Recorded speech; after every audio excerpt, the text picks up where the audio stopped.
പരിയാരം പഞ്ചായത്തിൽ സഹോദര ഭാര്യമാരുടെ മത്സരത്തിന് ഏറെ പുതുമകൾ.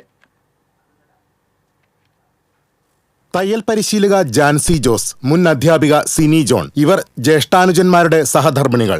10 വർഷം മുൻപ് ത്രിതല പഞ്ചായത്ത് തെരഞ്ഞെടുപ്പിൽ ജില്ലാ പഞ്ചായത്തിലേക്ക് ഏറ്റുമുട്ടിയവർ. 2015 എതിർചേരികളിൽ നിലയുറപ്പിച്ച് ഗോദയിൽ പടവെട്ടിയവരുടെ ഇപ്പോഴത്തെ മത്സരം പരിയാരം പഞ്ചായത്തിന് കൗതുകമായി. അന്ന് അതിരപ്പള്ളി ഡിവിഷനിൽ നിന്നായിരുന്നു സഹോദര ഭാര്യമാരുടെ കന്നിയംഗം. LDFിൽ മത്സരിച്ച സിനി ജോണിനായിരുന്നു വിജയം.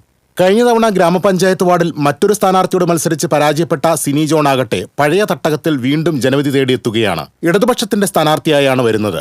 എന്നാൽ ജ്യേഷ്ഠത്തി ജാൻസിയുടെ നാൾവഴിയിൽ സംഭവിച്ചത് കാതലായ മാറ്റം. ഇന്നിവർ ഇടതുപക്ഷത്തിന്റെ പിന്തുണയോടെ ചങ്കൻകുറ്റി വാർഡിൽ സ്വതന്ത്രയായി മത്സരിക്കുന്നു. ജില്ലാ പഞ്ചായത്ത് തെരഞ്ഞെടുപ്പിൽ തോൽവിയുടെ രുചിയെറിഞ്ഞ അവർ 2020 മത്സരിച്ചില്ല. എങ്കിലും കോൺഗ്രസിന്റെ സ്ഥാനാർത്ഥികൾക്കായി മുൻനിരയിൽ നിന്നു. സഹകരണ ബാങ്ക് തെരഞ്ഞെടുപ്പിലും പാർട്ടിയുടെ വിജയത്തിന് കയ്യും മെയ്യും മറന്നു. എന്നാൽ ഇത്തവണ സ്ഥാനാർത്ഥി നിർണയം ജീവിതത്തിൽ സംഭവിച്ച ഏറ്റവും വലിയ ആഘാതമായെന്ന് ജാൻസി പറഞ്ഞു. സാധാരണക്കാരായ പാർട്ടി പ്രവർത്തകർക്ക് എല്ലാ തവണയും സംഭവിക്കുന്നത് പോലെ തന്നെ പ്രവർത്തന മികവ് തെളിയിച്ചിട്ട് പോലും ഈ തെരഞ്ഞെടുപ്പ് വരുമ്പോൾ ഈ പറഞ്ഞ പ്രവർത്തകർക്ക് ഒരു നീതി നിഷേധം അല്ലെങ്കിൽ അവർക്ക് സീറ്റില്ല. റിബലായി മത്സരിച്ച പല സ്ഥാനാർത്ഥികൾക്കും പാർട്ടി സീറ്റ് കൊടുക്കുന്നു, ചിലരെ നീക്കി നിർത്തുന്നു. ഇങ്ങനെ മുന്നോട്ട് പോകുന്നതിൽ പ്രതികരിക്കുക എന്നുള്ളതാണ് എൻ്റെ ലക്ഷ്യം. കഴിഞ്ഞ തവണ കോൺഗ്രസിന്റെ റിബലായി മത്സരിച്ച് വിജയിച്ച 3 പേർക്കും സീറ്റ് ലഭിച്ചു. കൈയടയാളത്തിൽ ജയിച്ച 2 പേരും കളരിക്ക് പുറത്തായി. ഇക്കാലം അത്രയും സ്നേഹിച്ച പാർട്ടിയിൽ നിന്നുണ്ടായ അനുഭവമാണ് മറിച്ച് ചിന്തിക്കാൻ പ്രേരിപ്പിച്ചത്. സ്വതന്ത്രയായി മത്സരിക്കാൻ പത്രിക നൽകിയപ്പോൾ RJD പിന്തുണയുമായി എത്തി. ഇത്തവണ തങ്ങൾ 2 പേരും ജയിക്കുമെന്ന് സിനി ജോൺ പറഞ്ഞു.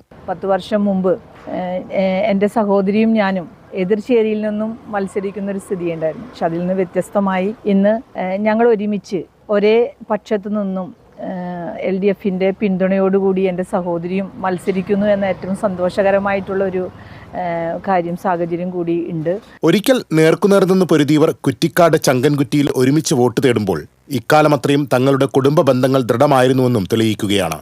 TCV news, Chalakudy.